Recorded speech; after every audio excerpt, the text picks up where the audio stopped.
Assalamualaikum warahmatullahi wabarakatuh. Pemirsa subscriber YouTube Mang Cecep Gorobacep anu satia satuhu manco di mana wae ayana. Dina dangat ayana urang neraskeun hanca carpon tina majalah Mangle tahun 1864 nomor 77. Carpon anu baris kapidangkeun dina dangat ayeuna judulna nyaeta Mitoha Bager. Ieu yasana Bapak Caraka. Sumangga supados teu nyangkolong teuing kana waktos. Wilujeng ngadangukeun.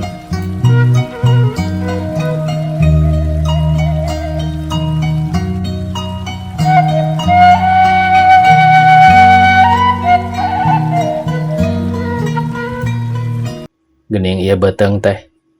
Meni geus bureyeung kieu. Nah geus sabaraha bulan kitu diusapan nalaunan harita pamajikanana keur nyangkere mependek budak. Duka atuh, jawabna imut. Bari malih ka salakina nu keur diuk sagigireunana dina ranjang. Isukan mah geura dipariksa ka dokter atawa ka bidan boa geus aya 7 bulanna bureuteu kieu mah. Imut bari neuteup. Aa mah ieu mah bureuteu soteh bane bae beuteung mambil. Cik pek itu geura nya 7 bulan lah. Kan bae atuh masing tos 7 bulan oge. Engke mah upami ngajuru teh tati mah alim di rumah sakit. Nah kitu cek salakina. Alim tati mah hayang katungkulan ku di dieu bae di bumi. Parajina bae panggil. Mangga kumaha kersa tati bae. Di rumah sakit mangga di bumi bau atuh sakedeung deui oge urang teh bakal boga 2 anak teh. Kahayang tati mah nu ayeuna mah awewe ame aya nu mantu-mantu di mana geus gedena teh. Bener cocok jeung kahayang muga-muga bae dikabul kudu ngayuga. Muhun tembal tati. Jap jampe salakina ngahulang pamajikanana nyaliksik. Ngahulang netep dedeh ngahlasnya ras ingat ku ngurus budak leutik hiji oge katenyo geus sakitu repotna ngurus budak jeung mulasara rumah tangga mangkaning sakedeung deui rek ditambah kawangwang piripuheunana da manehna mah nu jadi salakina taya bandana bisa mantu-mantu puguh katalian ku pagawean. Atuh tat urang miara lanjang bae supaya ulah ripuh-ripuh teuing. Mun urang boga batur mah meureun aya nu ngabantu di dapur jeung nyeusehan popok orok. Licik mah popok orok mah kudu ku diseuseuhna oge. Ceuk tati bari imut. Nya keun bae nyeuseuh popok mah ku tati mah meuni kawas kana boga dosa bae. Atuh da nya moal boga orok mun teu boga dosa mah. Ceuk tati bari imut deui. Kumaha mun urang boga lanjang teh? Eta teh sae upami kabeneran pinanggih sareng lanjang nu bager, singer, jujur, ana manggih nu tos digindingan kabur, anggur matak tambah pikajuweteun. Ayeuna mah urang badami bae sareng ibu supaya tita bisa di dieu. Ieu mah di urang piraku teu bumela ka dulur. Kapan tita mah masih keneh sakola, lain 2 bulan deui mah kaluar ti SKP na. Tah bener. Atuh urang hitung-hitung ngabantu ongkoh kana risiko ibu ari tita di urang mah. Tah dadi nyaring jeung gagaro bae boaya tumila urang ilikan. Ceuk salakina. Cunduk kana waktuna datang kana mangsana 8 ka 10 bulanna tati ngajuru. Sakumaha kahayangna teh ngajuru hayang katungkulan ku salaki dilaksanakeun tati ngajuru di imah di parajian ku indung berang.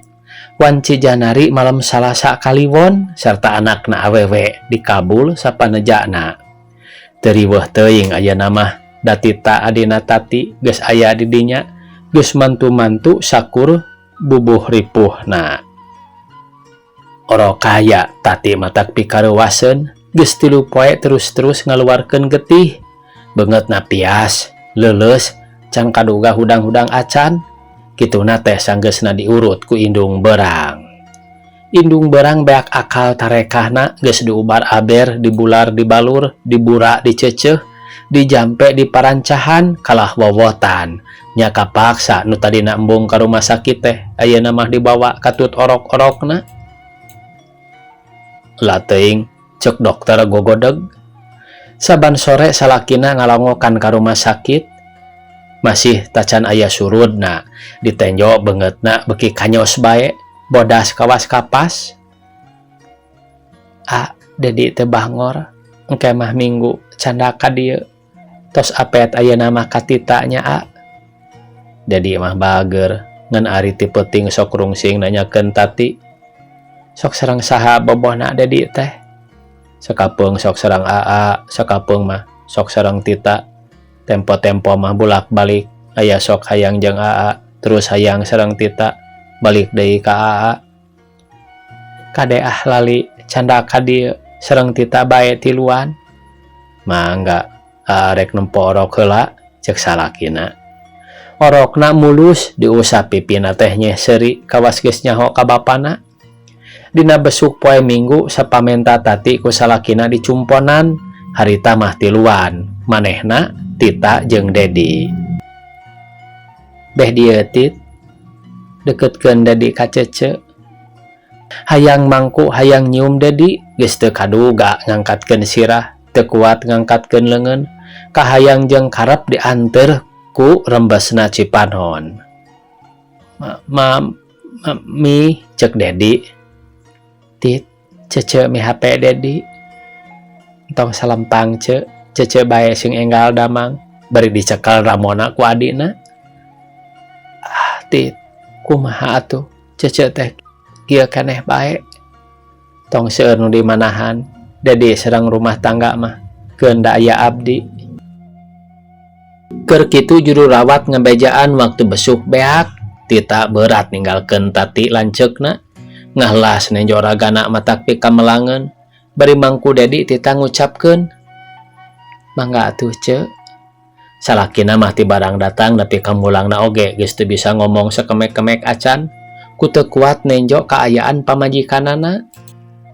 Teu mangkuk 2 poe Tita ngalongok basa poe Minggu teh keur manehna di kantor narima telepon ti rumah sakit yen tati kritis.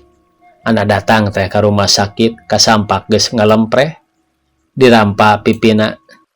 Tati nyah beunta. Dedi Tita ngan bisa ngucapkeun sakitu Tati Lastari.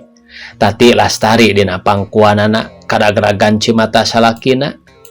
Tati nu dipika memet kakara oge rek ka 2 tauna hirup kumbuh sabilulungan keur meujeuhna geget layeut bet geus ninggal nilar nu moal rek balik deui mulih ka jati mulang ka asal.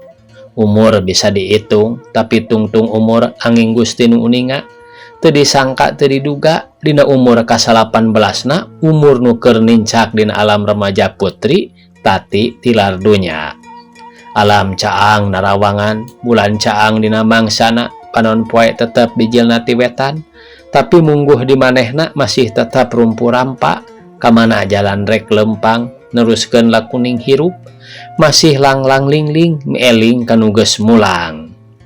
Ngarti sarta yakin yen nu geus hilang moal rek mulang deui nu maot terang yen moal hirup deui sakitu geus nempuh sedekah matang puluhna teu weleh teu keudeu Tati masih aya di kieuna aya dina wang-wangan ciptana. Manehna diuk dina dipan nyarande kana bilik meneng pleng ampleng jauh ngalun sukmana ngumbara ngulayaban nembus ka angkasa luar. Ingat eling soteh bane Dedi nu diuk di gigireunana maledog kubal keuna pisan kana sirahna. Manehna ngarenjag ana nenjo ka hareup rada anggang aya Tita diuk sagigireun bok keur mere cisusu ka orok. Ti grantes hatena abong adina Tati bet jiga Tati keur parawan ti gigirna tungkulna imutna ku jiga Tati. Manehna teu kuat nenjo lila terus ngarampas sirahna tapak bal bari seuri terus turun mangku Dedi nyamperkeun kana bok rek nempo orok. Seueur nyonyona manehna nanya ka Tita sabatol ieu tuh tingali meh seep Jawabna Tita bari ngareret.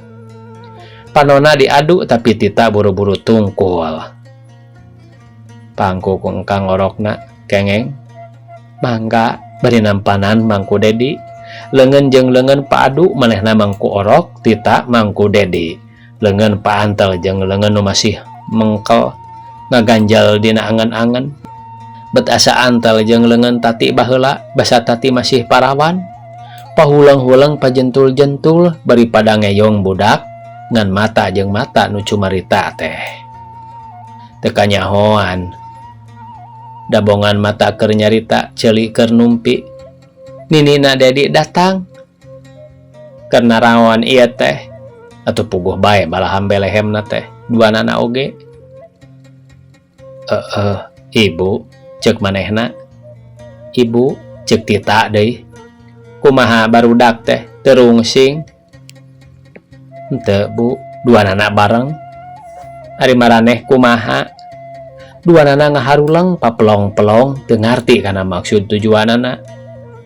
Nya geura ka dieu pek dariuk di dinya ye. Maraneh teh saimah geus sahakan sainum ulah kikituan era. Kapan sareng adi Bu? Nya tapi adi oge pan adi beteung. Nah kengeng kitu. Puguh bae saha nu ngalarang kawin ka adi beteung turun karanjang ngaranna. Geura beberes kadinya. Tita melong ka manehna, atuh manehna melong ka Tita. Tita tungkul, ibuna Mangku Incuna. Tamat cenah ieu pamirsa. Carpon anu judulna Mitoha Bageur. Sakitu anu tiasa kapihatur. Wassalamualaikum warahmatullahi wabarakatuh.